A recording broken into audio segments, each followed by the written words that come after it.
Good morning, everyone. Welcome to Sunrise Daily. I'm Chamberlain Uso. I'm Ayo Makinde. Welcome to the show. And good morning from Abuja. I'm Maupe Ogun Yusuf. Well, yes, indeed. Much as we'd like to keep that conversation going on about, remember, the couple which we put out yesterday needing help from UAE. We've had responses from people, and that is very heartwarming to know that people are responding to it. Well, we've also put out the accounts. So for those who have sent emails, we responded to you. So it's also online in case you still like to get across to them. But speaking about the COVID, we know that the states continue to take different measures to ensure coronavirus is, at least we do what we can to keep it in check. Well, Kano, for instance, have postponed the cancelled Salah. So they're trying to ensure that things don't get out of hand any more than it has in different parts of the country. And so hoping that some other states who equally have an opportunity to take such decisions or to take whatever decision to ensure they put people or don't put people in harm's way, do so. It's also important to note that that should be something that one would give a lot of commendation to, given that so many very important events all over the world have been suspended, Olympics cancelled, Ballon d'Or. I thought that was even going to hold, virtually. That one has been cancelled. A major event in Nigeria, is being held virtually as opposed to, physical gathering of people. Events are being commissioned, projects are being commissioned virtually. What I don't know is how the tape cutting goes, but leave that for another day. So I think it's a way of saying, look, we'll prioritize, the health of our people to the celebration of whatever these ones can be done. We have done it for a number of other events earlier in the year. I think Easter, and there has been another, Muslim event that has also been held in the same manner. We didn't really do much for the Ramadan as well, the post-Ramadan event. So all these things are just measures that I think people should commend ourselves for. We should commend ourselves that at least we are doing this. But having made all of those sacrifices, it is important for us to do the little things that are left. Wearing your masks, keeping social distance, maintaining all these very little things. I know that it's very uncomfortable for many, many people to wear the masks. I agree. But then you don't have to wear it 24/7. Just maintain social distance. When you are in your house, you don't have to wear it. No, but it depends on where you are. Exactly. And such that you know how to wear it. Exactly. I think that's one of the very, very important things. Many people don't even know how to wear the masks. There's no point wearing the mask on your chin, because when you wear the mask on your chin, you could get some other things that are not really healthy for your nose. So, well, I think above all, they should also think about, look, if they don't see any reason whatsoever to wear, they should think about not putting somebody else's life in danger, because you just never know. There are many asymptomatic people out there. Yeah. The latest in this is Ekiti State Governor has said that, look, yes, this is the case. And so we keep doing what we can. I know that fatigue may set in, but we shouldn't let that happen. Okay. Indeed. And I think it's very in place, so it's very, commendable that we're still trying to take measures, despite the fact that many people, have thrown measures to the winds. There's a little village very close by to the estate here where I live in Abuja, and a cursory visit to that place, you can immediately tell the people who have come from the estate where I live to that particular village, because most people who are in the estate, you will see them when they go there to buy a few things, they are wearing their masks. The people who live in that village do not wear any masks. So you almost look like a little stranger. And you're wondering, okay, so is this message really sinking in? And I think that lackadaisical attitude is permeating almost everywhere. But when you have messages like this coming from governments, especially at important celebrations, saying, look, we're not going to indulge in the festivities that normally come with this season. I think that sends a reminder to the people that we're still in danger. It's not Uhuru yet. This is not over. It's not over until it's over. So it's not like as if they cancelled Salah. There will still be Salah, but the festivities around Salah have now been cancelled. For instance, the emirs now will be expected to ride in motor cars instead of horses to the mosques and back, just to limit and to let the people know that we're in unusual times. So I'm hoping that the people will imbibe the spirit of the season and that message will sink in with them. Not just, I'm not just talking about the coronavirus now. I'm talking about the message of the Salah season itself. They'll remember the essence. Because at the end of the day, I think when we cut out festivities, when we remove all of the extras that go around a lot of our religious celebrations, what is left for us is the essence of what it is that we're doing. And I think that even better, we're able to appreciate even better the essence of these numerous periods that we have in our calendar and appreciate them more. I'm hoping that this is a message that will sink in Kano. I'm hoping that it has to be hope, because sometimes you don't even know what to say anymore when it comes to people just abiding by simple rules such as wear a mask, maintain social distancing. How difficult are these measures really? But we'll keep singing it, we'll keep talking about it, and hopefully those who have been abiding by them will not shift ground, they will not lose their guard. And those who haven't, perhaps will see that, look, if these people are doing this thing and there must be something to this, let us also do something about it. In the meantime, I think, get well quick wishes are in order for the governor of Ekiti State.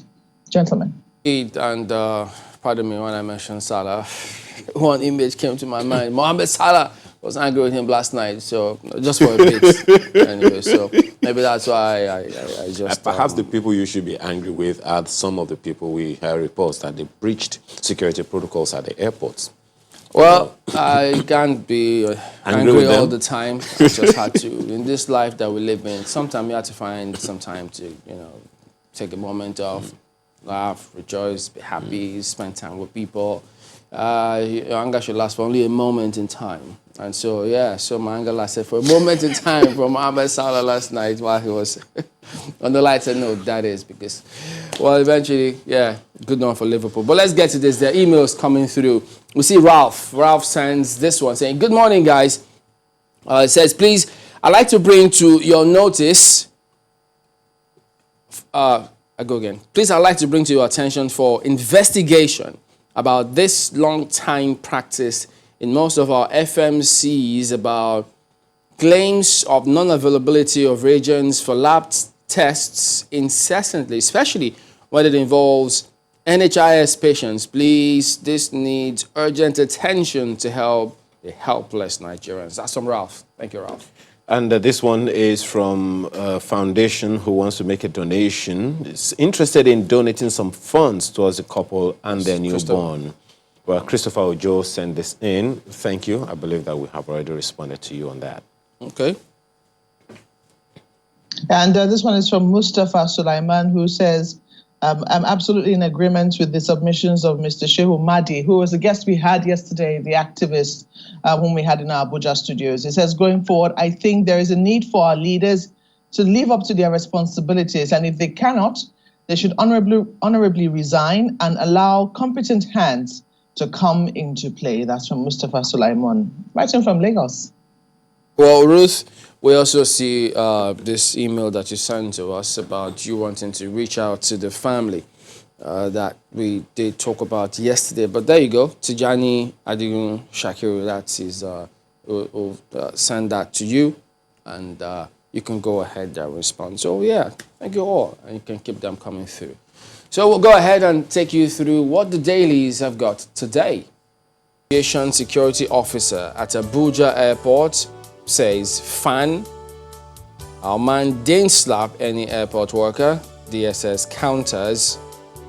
CSOs condemn harassment of personnel enforcing COVID-19 rules. You see these stories, you just wonder, what is going on about all of these things with such persons who consistently act this way? But You know, the thing about all of this and then the subsequent denials, don't they have, I believe they have got images. There should be CCTVs in those areas where they could just confirm. If people are denying some of these things, well, and images there for people to see these things. Oh boy, but you just wonder what the world would think of a country if really and truly that this is going on. Then you ask yourself, look, what is going on? This is what the world is trying to grapple with, and they're going about it this way. Oh boy, you just wonder. And this is a reminder. Lagos records 180 new infections as confirmed cases rise to 38,344. All the more reason why we need to conduct ourselves a lot better. Because if you're going to fly from here to other countries and they hear this is how you conduct yourself at your takeoff point, you think those countries will be easy? Won't they'll be uneasy to allow those come in there. Perhaps it will be more stringent. So there you go. It's the same laws that should apply to everyone, so it shouldn't be any different.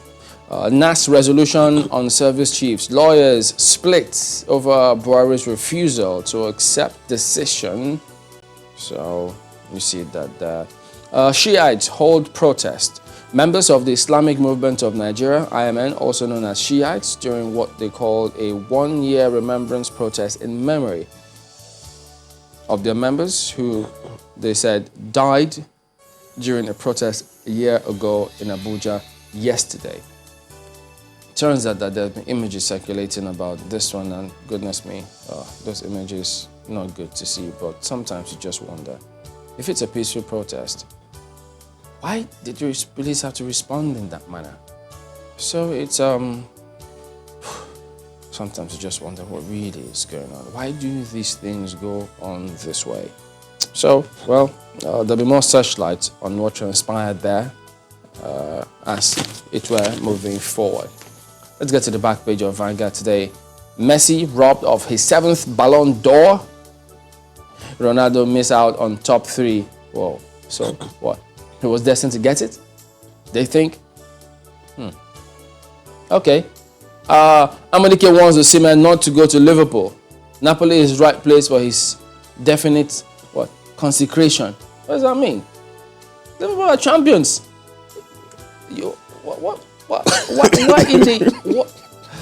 Well, footballers have these things. Well, this is the reason. It depends on where the player wants to go.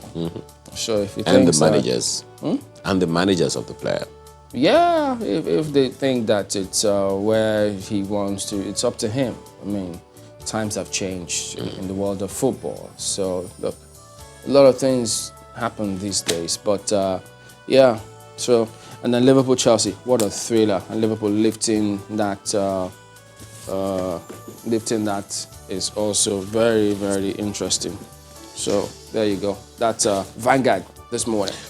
The Nigerian Tribune is talking about something that's been a talk for a while. Seems to be a season of questions and probes.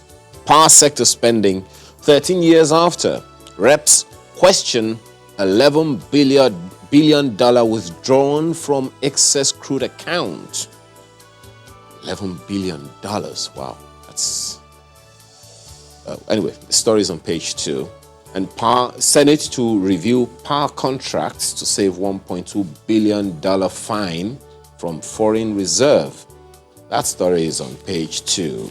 Senate has been talking about that thing about the power sector for a while. Let's see how far this will go indeed. Now, if you check right above the nameplate, Africa records over 15,000 COVID-19 deaths. Story is on page 28 of the paper this morning, and it's ascribed to the WHO. Right under the nameplate, no Ojude-Oba Kano suspends Eid al-Kabir celebration. It's a celebration suspended, not the Eid al-Kabir itself. The story is on page 4. FEC OK 75 billion naira Nigerian Youth Investment Fund. You may want to find out the details of that on page 5. And first time in 5 months, Buhari travels out, goes to Mali. Stories on page 5 of the paper this morning. Well, if you are aware of a viral video, IG orders investigation into viral video of SARS dehumanizing lady in Ibadan. Let's leave the reps seek review of 13% derivation fund from natural resources to 50%. How far that will go, you may want to check the paper this morning to find out. That's the Nigerian Tribune this morning. It's so fair, Ayo. Why won't you take that story? I'm not your Lagos mentor's mate. Why? Anyways, let's look on the front page of the leadership this morning and see what they have for you. Because, well, I don't know, in recent times, there's been a number of hearings in the House and a number of statements coming out from there that Nigerians are running with, starting from, it's okay, off your mic, to things like, I'm not your mate, you machine boy, talking to me, VI boy. Anyway, looking at this one, leadership is the next one. Nigerian Press Organization names building after Issa Funtua. PMB ministers observe 1 minute silence at FEC meeting in honor of the late media icon. He will be remembered for supporting women, Aisha Buhari says. And you also see there, APC governors, ACF, others pay tribute. You see the picture of the house now, which has been renamed after Issa Funtua. We understand it's going to be called the Ismaila Issa House. That is what is on the front page. You also see there, experts back CBN on special court for banks. Say it will enhance access to credit, sanitize banking sector. Okay, what precisely is that going to be doing? Special courts for this, special court, we don't know. Kano cancels Salah festivities. That's also on the front page of the paper. And you see this there, PMB fumes, says killers of aid workers will face the law. That's also there on the front page of the leadership. Military airstrike kills scores of bandits in Zamfara. PMB embarks on peace mission to Mali, or the situation in Mali. You recall that a few days ago, President Goodluck Jonathan was in the villa to brief President Buhari on the peace mission that was sent to Mali to see what was going on there and how Nigeria could intervene. Now, some people will be wondering, why is this important? Don't forget that Mali is just right above us here in the north of the country.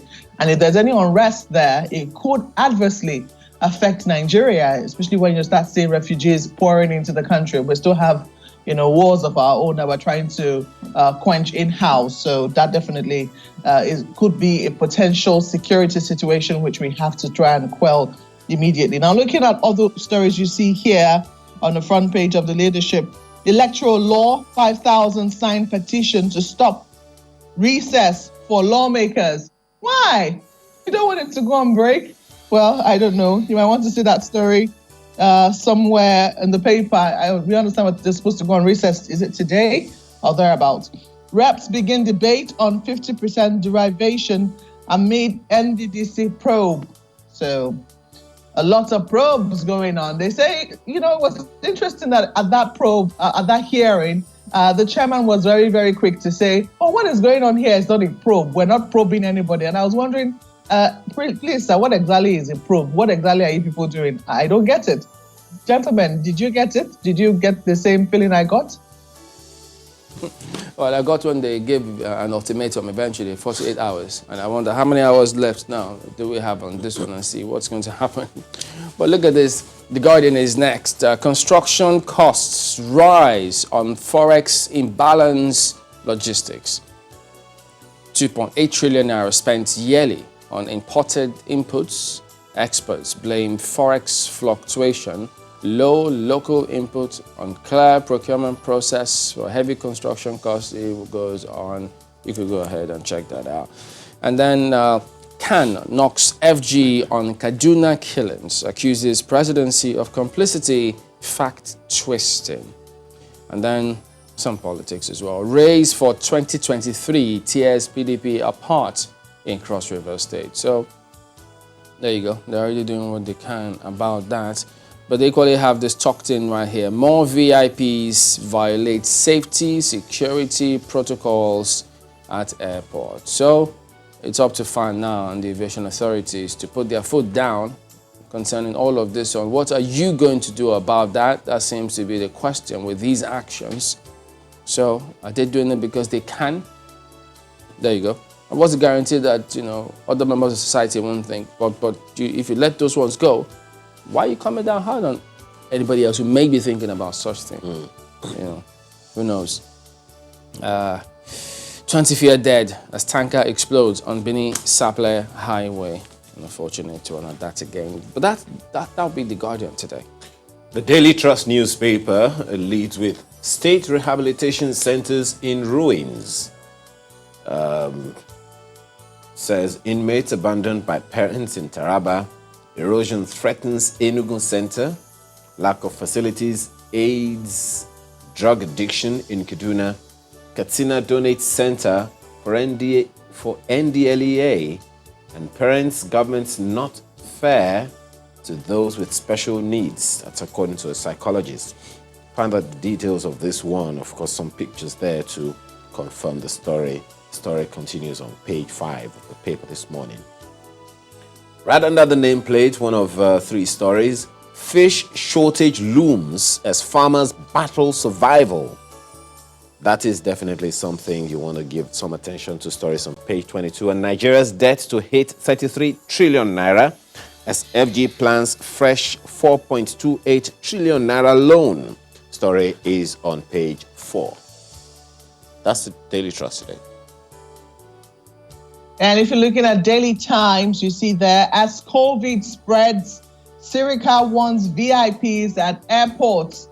Well, Mr. Minister, this warning is certainly sufficient. Maybe it's time for some action. If they wouldn't hear, well, you see there, the warnings that the Minister for Aviation is giving VIPs at airports. Editorial, Buhari's bluster on service chiefs is what they're writing on this morning. And you see their post-Anna MPO names NIJ House after late media mogul Issa Funtua. You also see corruption. Italian prosecutors seek jail for ENI Shell executives in Nigeria case. And budget, President Buhari gets deadline to present 12.66 trillion naira 2021 budget. So yes, even though we're in the middle of 2020, we have to start looking ahead quickly to 2021. It's amazing that the year that we finally get the budget passed on time is the year we had a pandemic and we couldn't execute the budget as we would have loved to. But let's see how, whether we are able to keep it up, whether we're able to, again, get the budget passed just before the 1st of January 2021. Let's leave it there for the Daily Times. Well, take a look at News Direct now. Uproar as Ngige calls Faleke a small boy at Reps hearing. That's what News Direct reflects here today. Nobody is above scrutiny of the National Assembly. That's ascribed to Lawan. So you can go ahead and see that for yourself. So that is a look at some of the dailies here this morning. We're back in a moment. Don't go away. We cannot close down Niger Delta because of the security implications of the region. Sorry, sir. We cannot close down Niger Delta Development Commission because of the fact that we are doing forensic audit. The NDDC plays a vital role in ensuring the peace and security of the region. And 90% or more of the resources of the country on a monthly basis comes from there. If you close it down in totality, all you have will be chaos. And you have a lot of, not just militancy, but you have a lot of insurrection. So it is important that people who have gone to court, people who genuinely did jobs, should be paid for their jobs. So for me, I'm not against it because, of course, who are even the greatest beneficiaries? It's you people now. Okay. Because if you look at your chairman, Honorable Minister. Honorable Minister, that's okay. That's okay. Now, can I ask you that question? What is the benefit that the National Assembly is benefiting from? It's okay, it's okay. Are you asking me the benefit of National Assembly? Yes, you just said. I just told you that we have record to show that most of the contracts in NDDC are given out to members of National Assembly, but you don't know about it. It's okay. It's okay. It's okay. The two chairmen can explain to you. That is why I was a member. I was a member of the NDDC committee. It's okay. It's okay. Wait, you were a member of the NDDC and lot of you were a member of the NDDC in the 8th Assembly, and are you telling me that lots of jobs were awarded to you as a member? No, this is a problem. That's why I said you then must. You have the right to accuse people. Then why can't you bring up Can you please people listen that? to me? One of the chairmen If also. you were not awarded a contract, then why are you coming here that you are aware that you were a member of the NDDC and lots of contracts were awarded to you? You said I'm not aware. I'm telling you that bring up those dates. May I inform my honorable sister that is why we have to change the Honorable modus member, operandi. honorable minister, please. It's okay. That is okay. I've been in this house this is my 5th term here. I've never once collected anything from the National Assembly. And I know I speak for a great majority of members of this house. Great majority. And because of that, I will take this matter and this allegation and accusation very serious. And I will give the minister 24 to 48 hours to publish the names, the contracts so given, the dates, because obviously these things will be documented.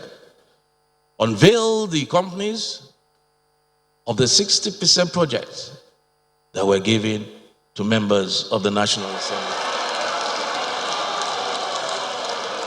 Failing which, this house will bring the full wrath of the law. There are laws in our books for defamation.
Welcome back, Mr. Oluwadegborowa joins us now. He is a senior advocate of Nigeria. Good morning, and thank you for joining us today.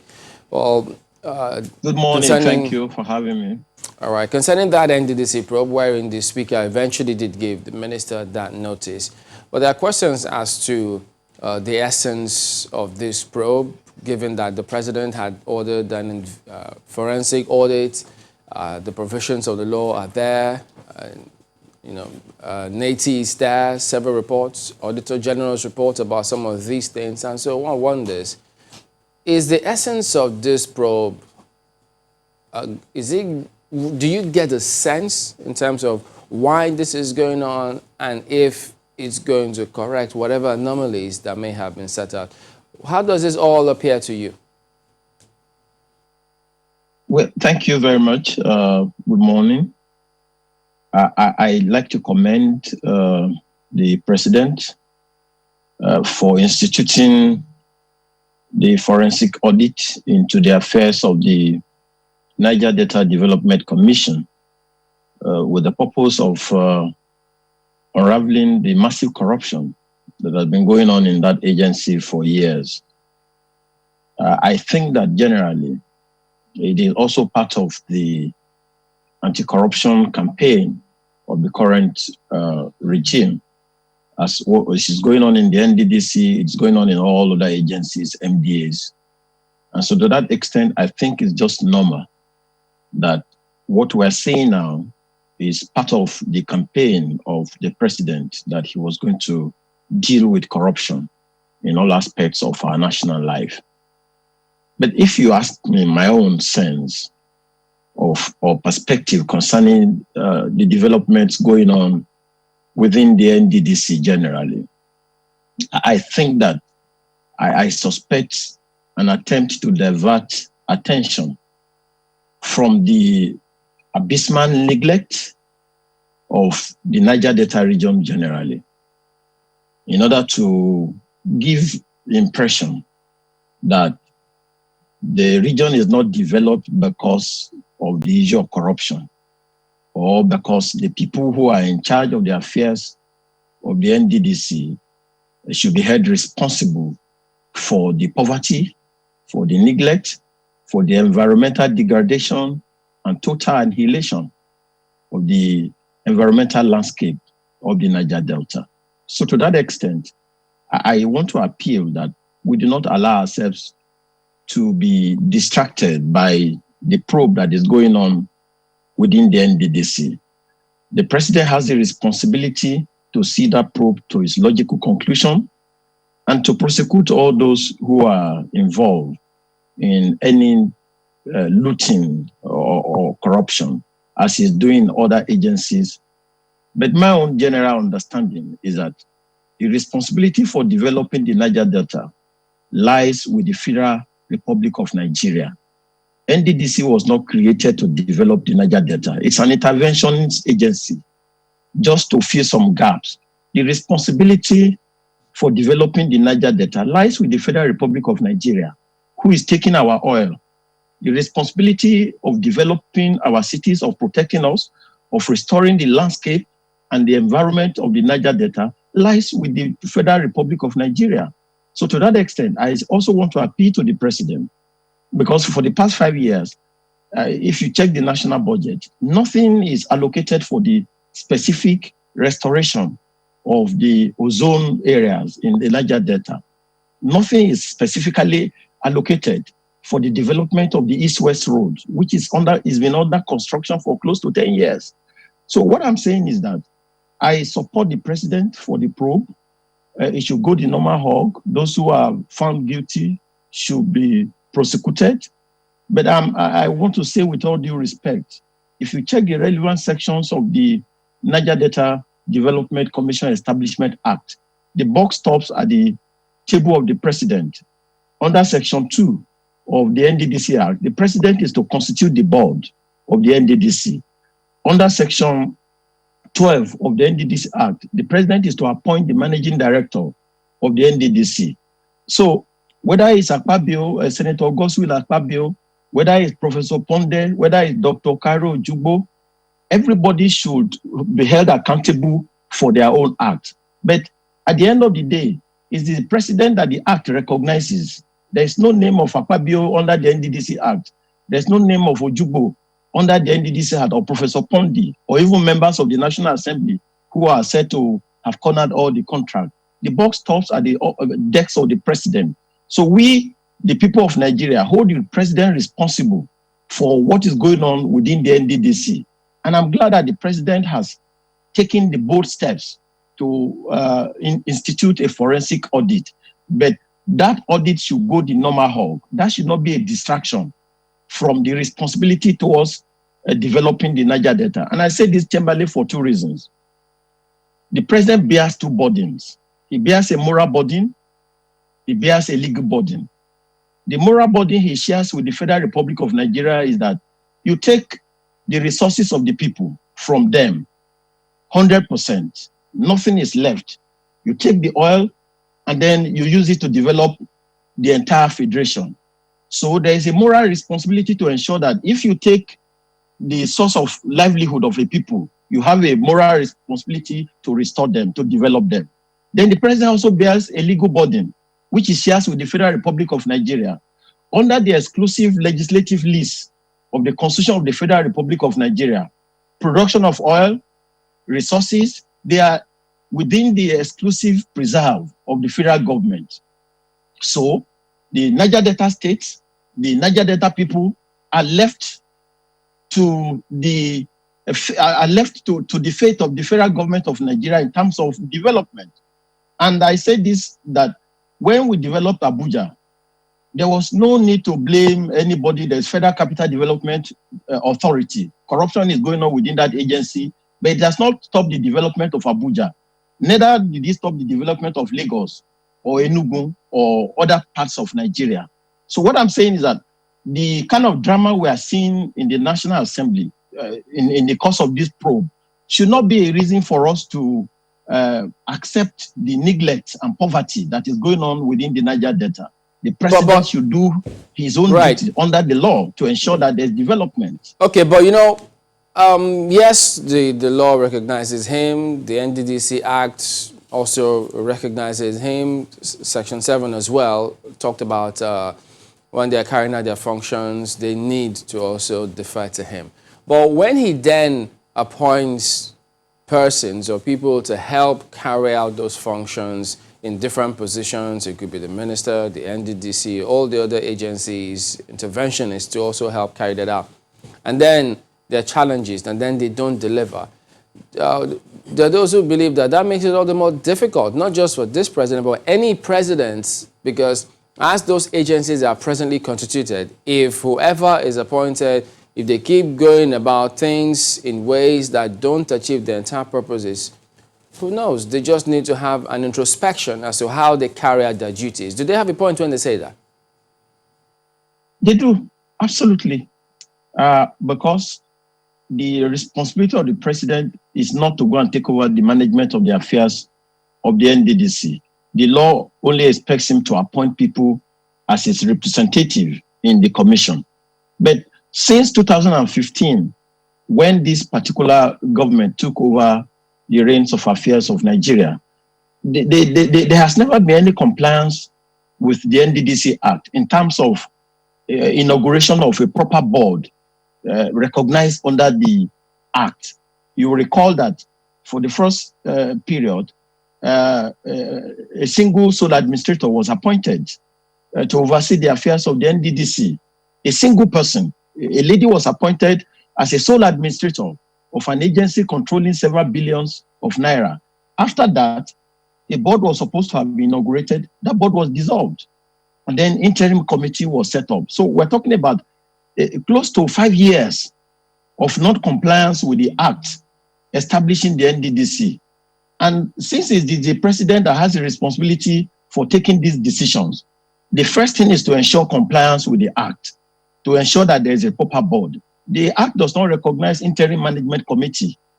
The committee of Dr. Cairo Jubo, Professor Ponde, they are totally illegal. And so what we first need to do is to ensure that we comply with the Act. And having done that, if there are people who are appointed into the board of the NDDC for the purpose of managing the resources for the benefit of the people of the Niger Delta, and they are found culpable one way or the other, I support the president 100% to bring them to book, to bring them to justice. And what we see currently going on in respect of the so-called forensic audit, to me, is just some kind of entertainment. It's to take the people of Nigeria for granted. It's just to continue to entertain us so that we will have a sense of law in forgetting that there is a national tragedy going on within the Niger Delta. I don't think the Honorable Speaker would think that Nigerians will take him seriously when he said that the Minister of Niger Delta should publish the names of members of National Assembly that are beneficiaries of contract of the NDDC. I have personal knowledge. I come from Ondo State. Cetraco is a company that was awarded contracts to build roads in a larger local government area of Ondo State. I have personal knowledge because I went there myself. I engaged with the company. The managing director of the company told me that they will pull out of the Niger Delta because senators and members of the National Assembly are the ones collecting the proceeds of all the contracts that they are executing, and they cannot continue to cope. I'm talking about personal knowledge. So I don't think anybody will be deceived to think that we don't know what is going on within the National Assembly and indeed the NDDC and indeed several other agencies. Lawmakers have turned the responsibility of oversight functions into personal income, a method of generating income. And I think we know that this is fairly what goes on in virtually all the agencies and MDAs. So I believe that between the National Assembly and the NDDC, they owe us a responsibility to make full and fair disclosures for us to know indeed who are the beneficiaries. We are told that the senator collects 1 billion naira every month as consultancy fee, from the NDDC. I listened to Dr. Cairo Jubo on a national television where he says once you collect or you are awarded a contract within the NDDC, it's like a lottery. You are given 700 million naira for a job that can be done with 10 million naira. And so the contracts are awarded over telephone from senators to contractors to professionals. And then the end result is that we're not getting anything for it. But the point I'm making is that whether there's corruption in the NDDC, whether it's in members of the National Assembly who are responsible for this corruption, or indeed the management of the NDDC, the ultimate person who we hold responsible for the affairs in the Niger Delta is the Federal Republic of Nigeria. Because corruption has not stopped the development of Abuja. Corruption has not stopped the development of Lagos. Corruption has not stopped the development of other parts of Nigeria that are not producing oil.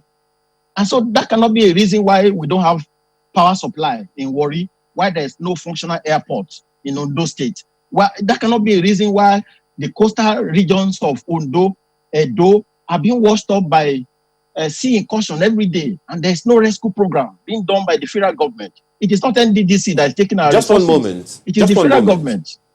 Just one moment. Before you go off the conversation about the members of the National Assembly, it is very interesting. You said the buck stops on the table of the president, and that's a given.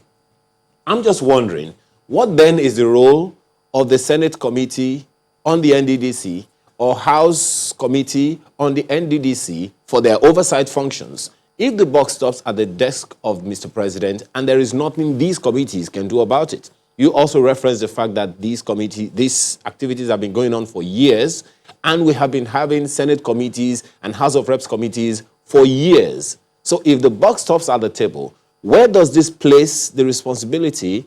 Where do we place the responsibility of the National Assembly in all of this? Well, under the relevant sections of our Constitution, the National Assembly exists as an institution for lawmaking. The responsibility of the National Assembly is to make laws on behalf of the people of Nigeria for the order, peace, and good governance of our country. So to that extent, the Niger Delta Development Commission Establishment Act of 2000 was made by the National Assembly and assented to by the President. But under that same constitution, the National Assembly is empowered, if it wants to expose corruption or waste, to institute a probe into the affairs of the executive or any department of state. And that, I think, is what is going on within the NDDC in terms of the probe that is going on. So to that extent, they are within their powers under the Constitution to expose corruption or waste in any department of government.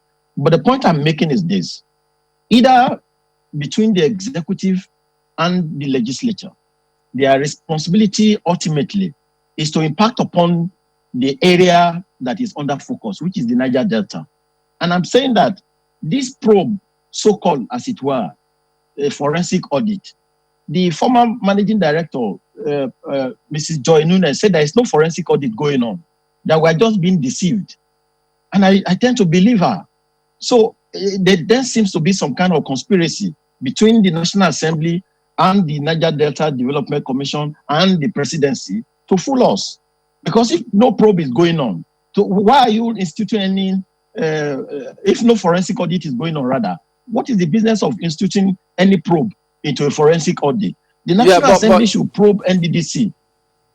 Okay, let me corruption there. If Let me it's ask you. Senator Akpabio who is corrupt, expose him. If it's the MD who is corrupt, expose him and charge him to court. But I'm saying that should be the normal proof.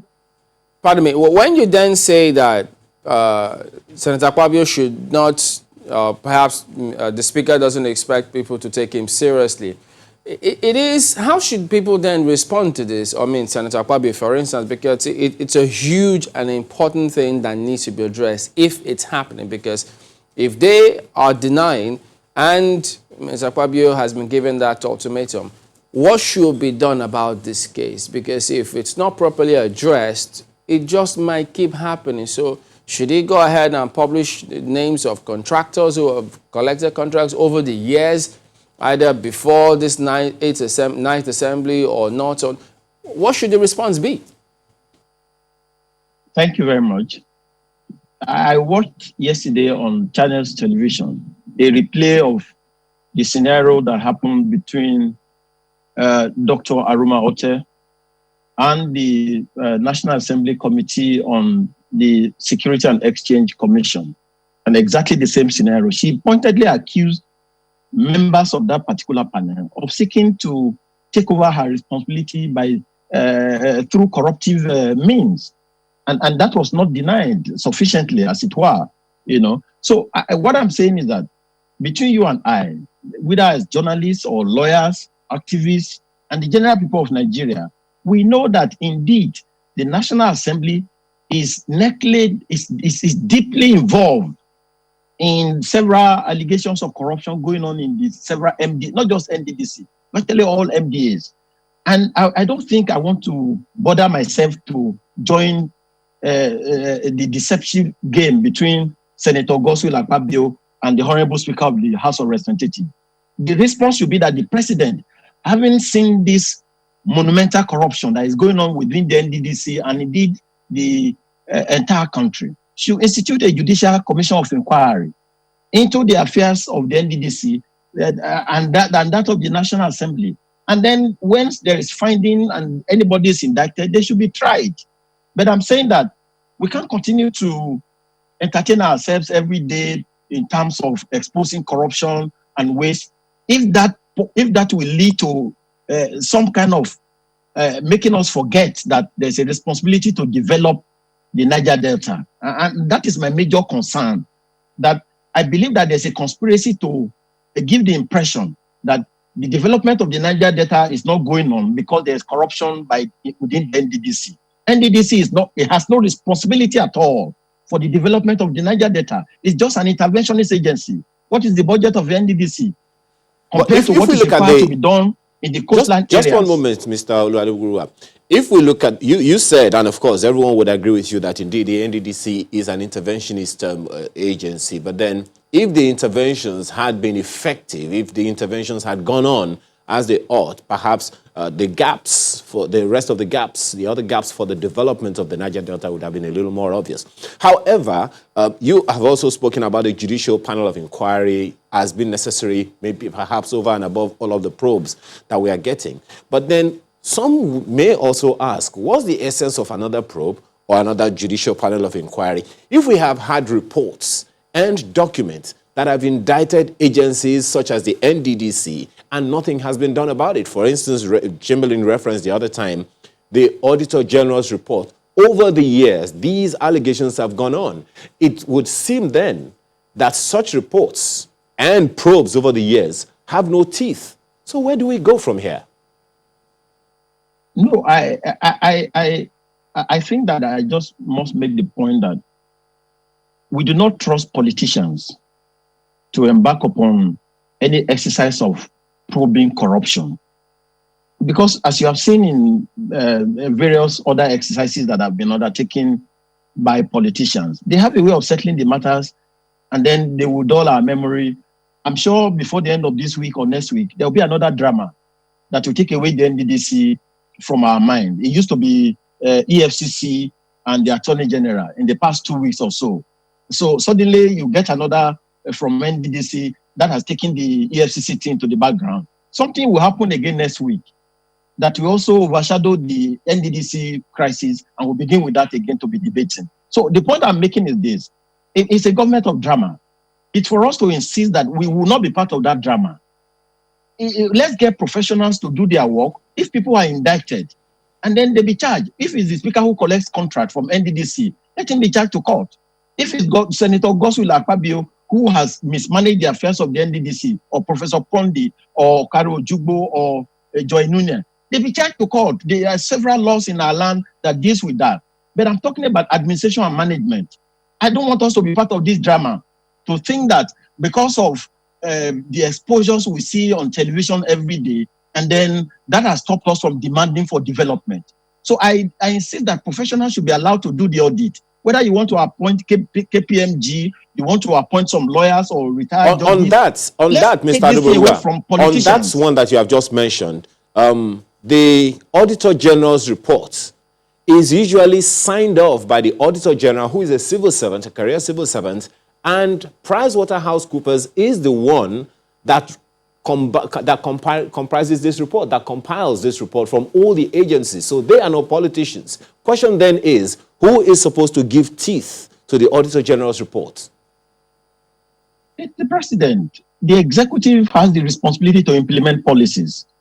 The judiciary will be there to be able to deal with those people who have been indicted. That's why I say we should take this thing away from the National Assembly and start entertaining ourselves. Let the president walk the talk. He says he will fight corruption, and he's been doing that. So the case of the NDDC or the Niger Delta should don't be an exception. I trust that the president has the capacity to be able to take those reports and forward them to the relevant agencies, and the people indicted should be charged to court. And let's stop the drama.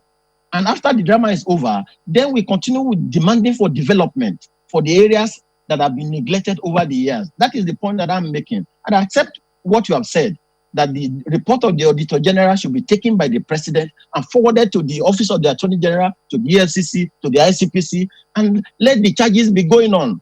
There are several criminal prosecutions going on in respect of corruption. But I'm saying that this should not dim our memory to demand that what is going on in the Niger Delta is totally unacceptable. And that cannot be taken away by the drama that is being played by Senator Akpabio and the Senate Committee on the Niger Delta. We will not be distracted by that. I am encouraged by what the president is doing to insist on forensic audit, but let him comply with the law setting up the NDDC by properly instituting a board as demanded by Section 2 of the NDDC Act, so that people can then take development. Look at the East-West Road that I've mentioned. What has NDDC got to do with that? Look at the budget of Nigeria for the past 5 years. There's nothing for the Niger Delta. There's nothing to give electricity to our people. There's nothing building roads there. Why would the Federal Republic of Nigeria take the resources of the people and then neglect them or throw them to an interventionist agency? What can NDDC do to bring my community that has been ravaged and totally destroyed to restore life to us? It's the federal government that has that moral burden, legal burden to restore us. But why doing that? If there's anybody who has been given any responsibility in respect of any project in NDDC and is found culpable, charge them to court. All right, just give us a moment. We'll come back to some other conversation when we return. How does one begin to quantify the loss of an indelible asset to the Nigerian Air Force, the first female combat helicopter pilot in Nigeria, or the loss to her family at 25 years of age from what was reported to be a freak car accident? One does not, one cannot, for the pain is too much to bear. Her mother paints a picture of a devout daughter full of faith and concern for her fellow officers. Because at the point of death, Tolu was fasting. Tolu was fasting. Every blessed day, this girl will be fasting and praying. What are you praying for? You learn this thing from me. But I never kill myself because of prayer and fasting. This girl, slow this thing down. Any problem within her colleagues, she will put it on her head. Talking about Tolu in the past tense, for me, it's her father is equally descriptive of the kind of person Tolulope, his daughter, was beyond her Air Force uniform. Tolu is like a child that is gifted by God. God gave her a very high IQ. And on her own, she works too hard to even improve on that IQ. Although the Air Force has explained the circumstances surrounding her death, Her family believes the incident leaves more questions than answers. I suspect because we attended, everybody in my house, apart from my youngest sister, attended Air Force Secondary School, Kaduna. And we know where the speed bumps are. So for anyone to speed on that road, it's either intentional or there is just some reason. So I believe there is foul play, but I know that the military will be thorough in all of the investigations. I know they're carrying out the investigations now. I'm aware that they've arrested the boys that were in the car, but I'm not aware of any other information that has been released. But that's all I know for now. As the family and indeed the country comes to terms with the loss of this shining star, many will be hoping that the military authorities will carry out a thorough investigation into the accident that claimed the life of Tolulope Arotile, Nigeria's first female combat helicopter pilot.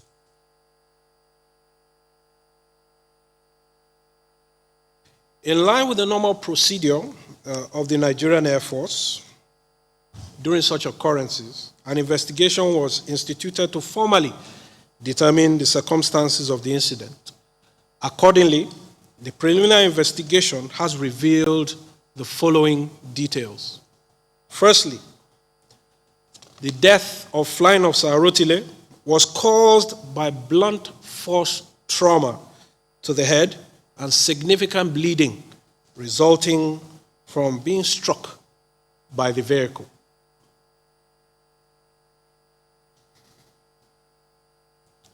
Being a civil case, that's the second point, the matter will subsequently be handed over to the Nigerian police with a view to conducting further investigations and charging the suspects to court in accordance with extant laws. The Nigerian Air Force, being a highly professional and disciplined organization, would not want to join issues with any individuals or groups regarding the spurious allegations of foul play espoused in some quarters. From the foregoing and all of the evidence that has been so far put together, all of the witnesses that have been interviewed, the evidence that has been on ground, there is no iota of truth in any of these spurious allegations about foul play. There is absolutely nothing of the sort. Well, welcome back. Well, that's our next focus. Mr. Adegbero, having heard some of those, well, they said that they believe that that particular report, having handed it over to the police now, hopefully should put an end to all such conspiracy theories that may still exist. How do you view this? Well, it's quite an unfortunate development. It's quite very tough and traumatic to be discussing this issue the way it has panned out, because our heart goes out to the family, to the Nigerian Air Force, and indeed to the people of Nigeria. I saw photographs of when the president went to commission the helicopter with this bright star that we have now lost. But I think the way we can properly be consoled with the loss of Tolulope Arotile is to know exactly what happened. Is to know the truth and nothing but the truth. And I'm sorry to say, even though I know that the Nigerian Air Force is a very disciplined institution, and one is careful how to make conclusions based on their investigations. But if you judge the Nigerian Air Force in this particular incident by the statements released by that institution, I think that there's still much that we think we have not known. Initially, we were told that there was an auto accident.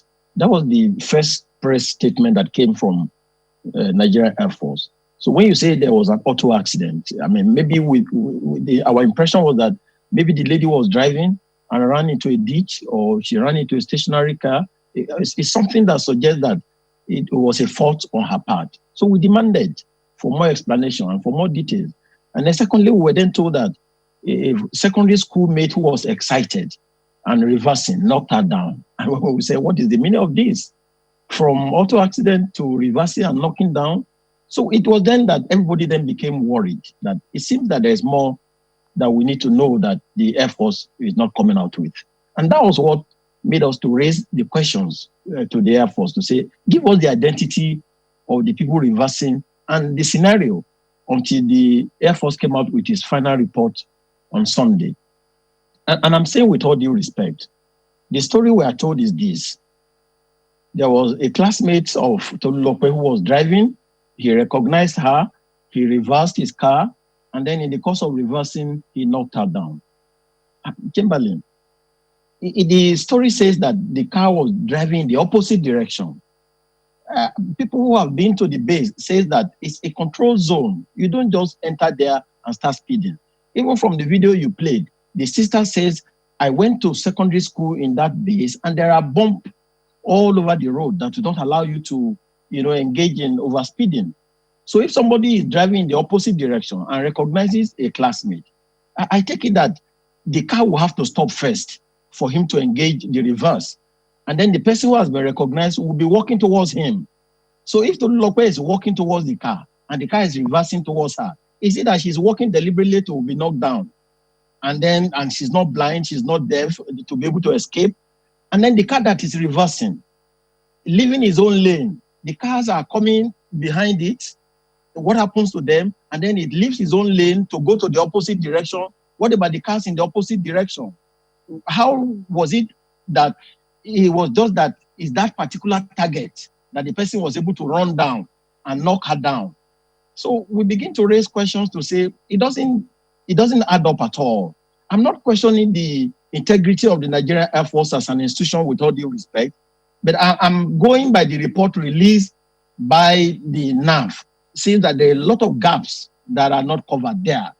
And the first one is to say that, the people who are in the car, 3 of them, for instance, were they facing forward and they were not bothering about the destination of what they were going? And then he said it happened around the Mami Market area, which is normally crowded. So how come that up to now we have no images, nobody recorded, there's no eyewitness? So it then gives us the impression that maybe there's something to cover. And that's why we made the point to say the president should direct that they suspend the state burial. There's no reason to give state burial to somebody whose death we cannot ascertain or we are unable to unravel the circumstances. The best way to console us is to ensure that we know what happened so as to prevent this kind of thing in future, even for the advantage of the Nigerian Air Force. And if you have conducted the investigation, you have made conclusions, you said this is the cause of death, this is the person responsible for death, what is the police doing in the case again? If you didn't involve the police, who has the responsibility for investigation from the day that the thing happened, and you have concluded your investigation, you have come to a decision, it's just a fait accompli. Yeah, but say the police should now take over investigation. A lot is going to depend on the family in terms of what they do, what they want, how they proceed with this. But from that point that you just made now, yes, there are people who were also wondering because we also had the Air Force there saying that, look, in line with their own laws and requirements, they had to do all of those, and then they're handing over the suspects to the police. Yes, with those who also wondered, what about images? How come we haven't seen anything? But having handed it over to the police and then they've done what they've done, does that mean that the police can start de novo and say, listen, well, we are going to look into this case to see what happened, how did it happen, and come to their own conclusion? Are they bound to take it off from where the Air Force has left?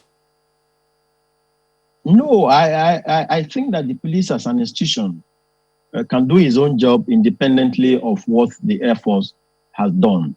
But the point is that at the scene of the crime or the event itself, a lot will happen by tampering with basic or essential or sensitive materials or evidence. that could compromise the investigation or make it impossible for the police to get to the truth. So that's why I said that since he was a civilian who was alleged to have knocked down Tolulope, the Air Force should have involved the police right from day one when the event happened.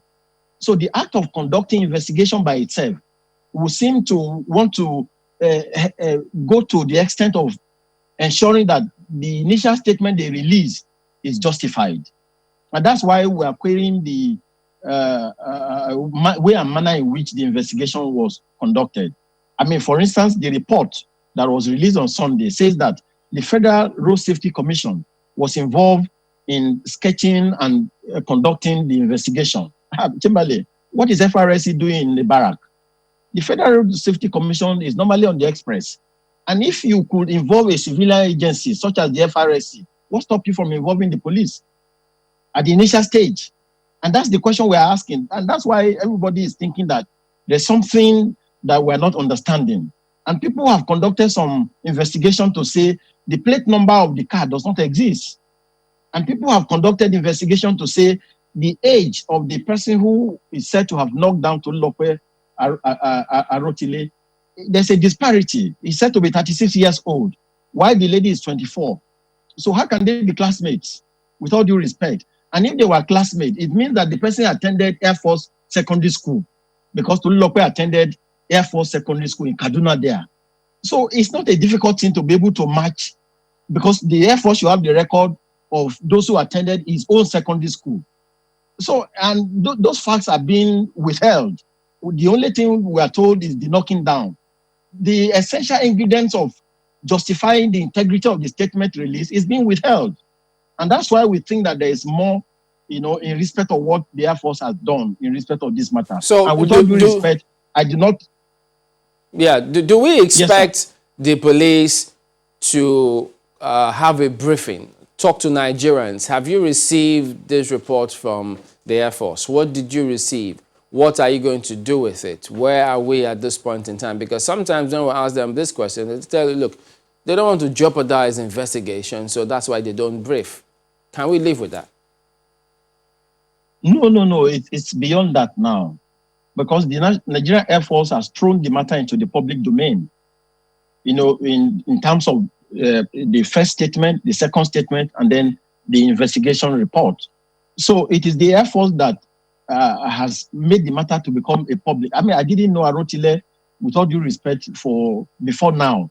But having seen what this girl has achieved and the kind of inspiration she has given to the girl child, the young people, to say you can reach the limits of your career, notwithstanding your status, if you are determined with the fear of God. And that's the reason why everybody is paying. So the police cannot hide under the cover of investigation, not to give us daily briefing, because the Air Force has already thrown the matter into public domain. If there is no conspiracy between the forces, immediately they receive the report, they should give us daily briefings and let us follow the events so that the integrity of the report of the Nigerian Air Force and that of the police eventually will not be difficult. Because if this is really an accident, then we should just accept it and find a way to avoid a repeat of it in future if it's indeed an accident. But if there's anything beyond accident, if there is any reason to suspect some foul play, Nigerians should be allowed the measure of the fullness of investigation into such conspiracy theories.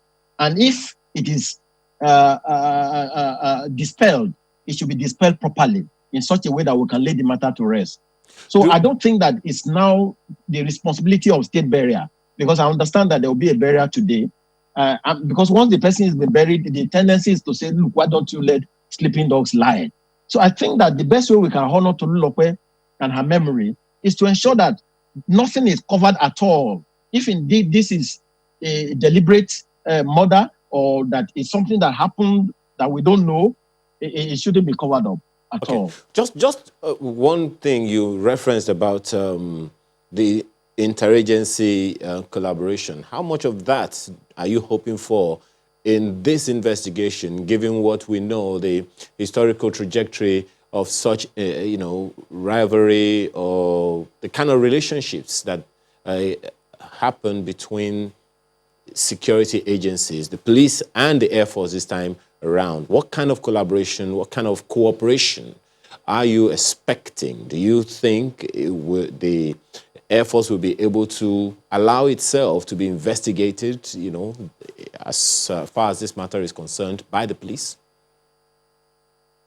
I think there is a burden on the Nigerian Air Force to open its books and to allow the police conduct thorough investigation. But I had demanded for a commission of inquiry because this event happened in Kaduna State. The laws governing this event is not the laws of the Nigerian Air Force or the Armed Forces Act. It's a crime. I mean, by the laws of Kaduna State, there should be a coroner's inquest into the event that happened. So the governor of that state should take responsibility to ensure that he institutes that coroner's inquest. The chief judge of that state should be involved. While the police is conducting its own investigation, the law should take its course so that we can have, because the reason why I'm raising this is important. You know, generally in Nigeria, there is that challenge of integrity of reports or statements coming from the public domain. The people seems to have lost confidence generally in government statements generally, with all due respect. So this is an opportunity for the government to be able to inspire confidence into especially the security agencies. So I think that the police owe us a duty to ensure that they give us daily briefings and then to look into the books of the Nigerian Air Force totally. Because if you recall what happened in the Wadume case between the army and the police, I mean, suddenly, without any justification at all, that matter has been covered up. Eventually, when the suspects were charged to court, the military personnel that were involved in that, they were taken away from the charge. And up to now, there's nothing going on in respect of the involvement of the military in killing members of the police force. So if you take it from that angle, you begin to then sympathize with Nigerians, why they seem to exercise some distrust in public statements, and that this is an opportunity to stop that and inspire confidence into the people of Nigeria. Right. So the police should do its duty to ensure that they look into the books. But beyond the police, the governor of Kaduna State, the chief judge of Kaduna State should institute a coroner's inquest so that simultaneously, between all these agencies, we'll get to the truth of the matter. Well, the Wadume case is still in the court, so we'll see how all of those eventually play out. But we do thank you for your time this morning, Mr. Ebonlu Adegborowa, Senior Advocate of Nigeria. All right, then. Well, back in a moment, we've got another matter as well, so stay with us.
We are here today to call on the NDDC and to ask the President, His Excellency Muhammadu Buhari, to prevail on NDDC, to prevail on the CBN, to pay us our tuition fee and our upkeep, so that we can concentrate on the task of learning and the task of developing ourselves for the betterment of Nigeria. We are here to register our displeasure with the management of NDDC at the way we have been treated. Many of us resumed since January 2020. Some came here as far back as September 2019.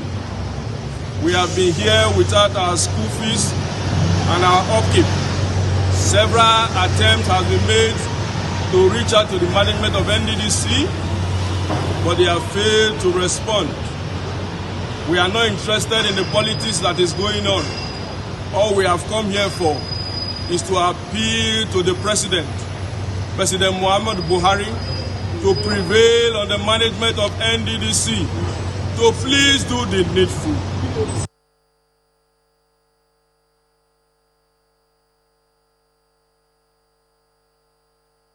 All right, welcome back. Yes, we've got Mr. Dennis Amakre here, who is a former deputy director with the SSS. Thank you for coming on today. Good morning. Well, there's just so much, just going on, leaves many questions going through citizens' minds about security. They wonder who's paying attention to what's happening, because all of these things, they have, yes, there is an overarching security implication, but the actions that people will take individually could contribute largely to that security challenge that seem to pervade the atmosphere. What goes on in the mindset of security agencies when they see all of this is happening as though it's uncoordinated?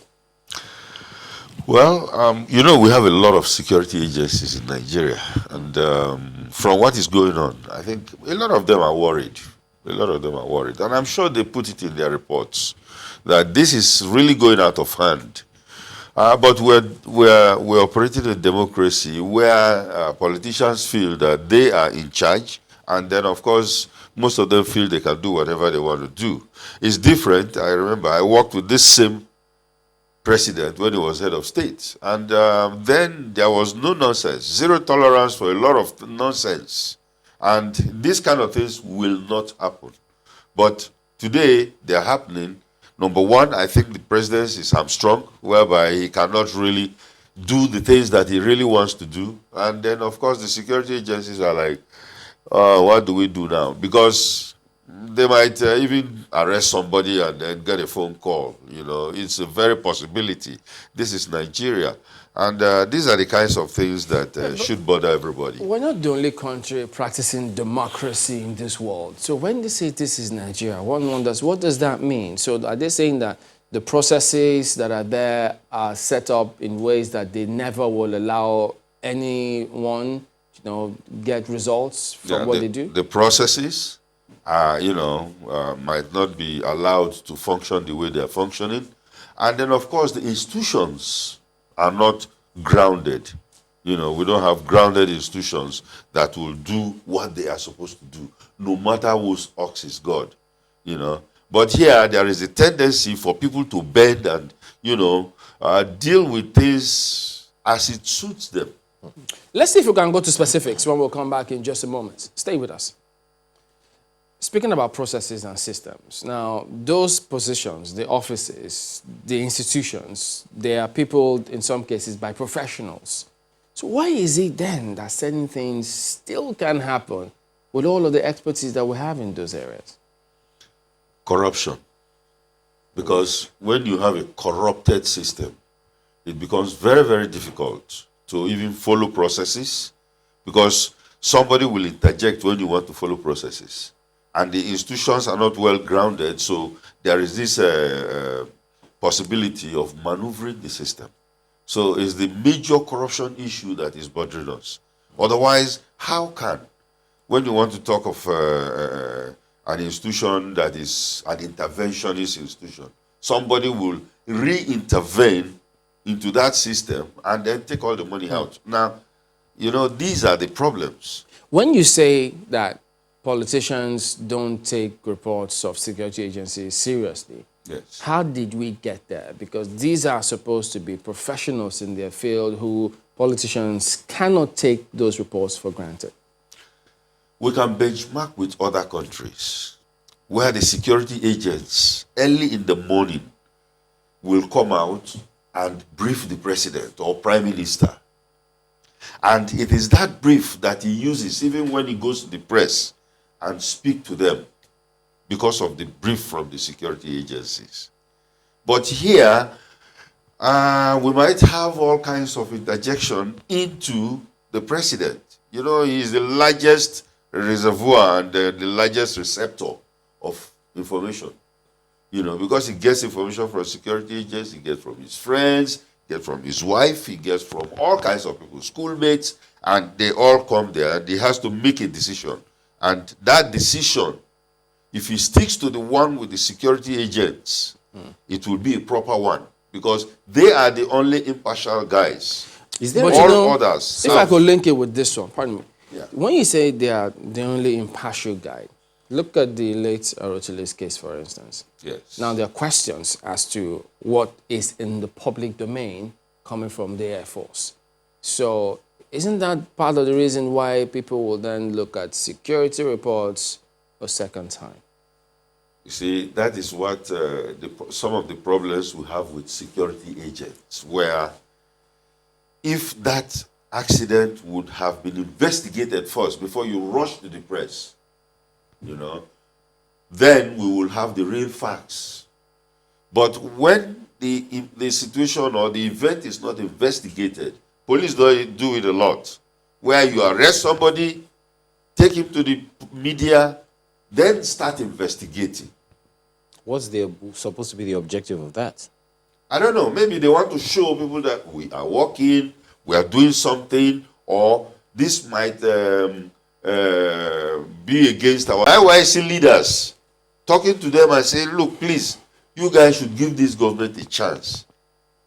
And they dropped their arms and they went ahead, done all these things and brought in this interventionist thing. And then everybody blew out again. Nobody cares. Now the security situation is that these things can happen again. But it's interesting, Mr. Makri, because all the people that have ever run the NDDC and Umpadek at the time, they have all been Niger Delta. Exactly. And that's why it's so painful. Where they now said, this is not Fulani herdsmen. These are Rivers people, Bayelsa Delta, Niger Delta people. And they see these things. Most of them drive to their villages. And they know they couldn't get a good road to their homes. Some of them will go by canoe to their homes. And those in the National Assembly, some of them, their areas are very, very undeveloped. They know that. Why can't they do something about it? Instead, it was like a galore. Somebody was saying that getting an NDDC contract is like winning a lottery. And all our old women are there suffering. I can tell you, these boys are watching because it happened. Remember, after the MEND issue with the amnesty, they had the Avengers who started blowing up pipes. And then the vice president have to go there, talk to them, and then, of course, Ogoni clean up. Ogoni is still not cleansed right now. So you don't do these things, and you are watching, because we easily forget. As we forget, these boys are there. Ask the Navy, they will tell you, the pirates have started, and that's how it starts. And before you know it, they will start hitting the pipes again. So I think this is the right time for us to do what we have to do. Part of the issues that was raised before Cancer River's unfortunate incident, they were talking about the fact that there were people in those areas who were reaching out to certain authorities, the funds that they allocate to the region, the people were diverting it for their personal gains, and then they were not happy with that kind of scenario. How much of that challenge do you think still happens today? Have we been able to get past that in the Niger Delta, for instance? We have not passed it. That's why we have the present situation. People they see it as, it is not a national cake where you just have a piece and you say you're going home, If we don't have light, for instance, in a village, it's everybody's problem. The government contractor, the guy who went to take contract from NDDC, will put up his generator, 1,000 kVA generator, and his house will light up. And he feels that, well, all those people who are just there looking at him and thinking, when these dots connect, it's going to be a problem. And that's exactly what I'm saying. Let me wind down with this, because it may be a wild conspiracy theory, because I've heard several people say, look, the civil service, there's a huge challenge there. If we need to get some things done, we need to look to the civil service. And I remember the cases in Ekiti, Kaduna, how they've tried to do something about their civil service. The response they got from the people reminds you of when they say, not that that's the case, corruption fighting back. So I then ask, has there ever been any security report or consideration about what can the implication be if the country or a state decides to sack everybody in civil service and start all over again? You see, sometimes it's impossible. It's like somebody saying that sack all the police and then start all over again. Georgia did it with the police. They sacked everybody. Yeah, in the police. they The former prime minister told said it in Nigeria. They started all over again. Very good. If you can do it, fantastic. But the orientation must be correct. What's the orientation? Because when you sack people, what do you sack them for? You sack them for something they are doing that is not right, right? Mm-hmm. So when you sack them, the new people you are going to bring, then you have to orient them on the right thing you want. But he asked you what the security implication could be of that. If you sack the civil service, the whole civil service or the civil service of a state. He asked you. The civil service of a state, even of Nigeria. Of Nigeria. Yeah. I think you can do that. But the security implications will be that there will be a stagnation for a long time. There will be a stagnation in processes because government must go on.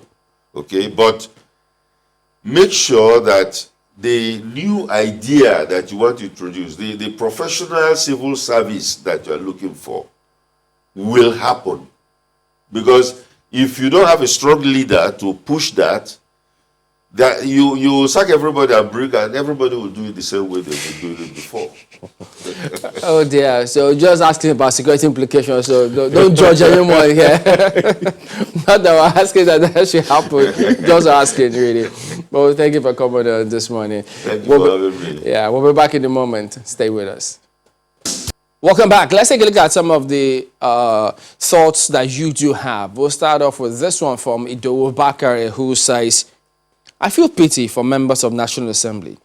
They don't get re-elected based on their legislative performance, but on their community economic, in parentheses, support and palliative performance.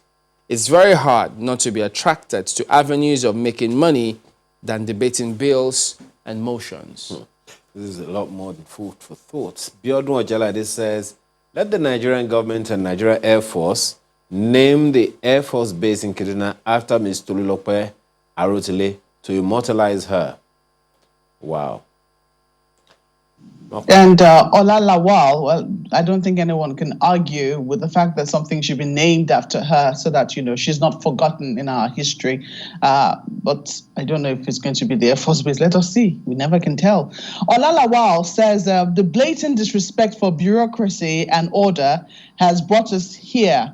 That is why a minister feels like he is all in all over the MD of an agency. As a matter of fact, the supervisory role of NDDC should be stripped from the ministry back to the presidency.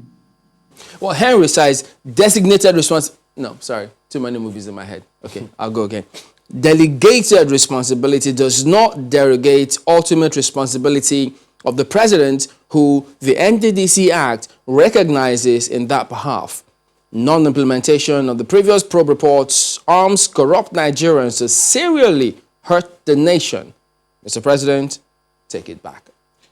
And this one is from Badang Joshua, who says, the guest in the studio has said it all, and we as a nation can't sit and be watching because there are several questions begging for answers on this. The Nigeria Air Force won't say there are no CCTVs in their base. Will they tell Nigerians that there were no eyewitnesses? God have mercy. Well, okay, have another just one? Wondering.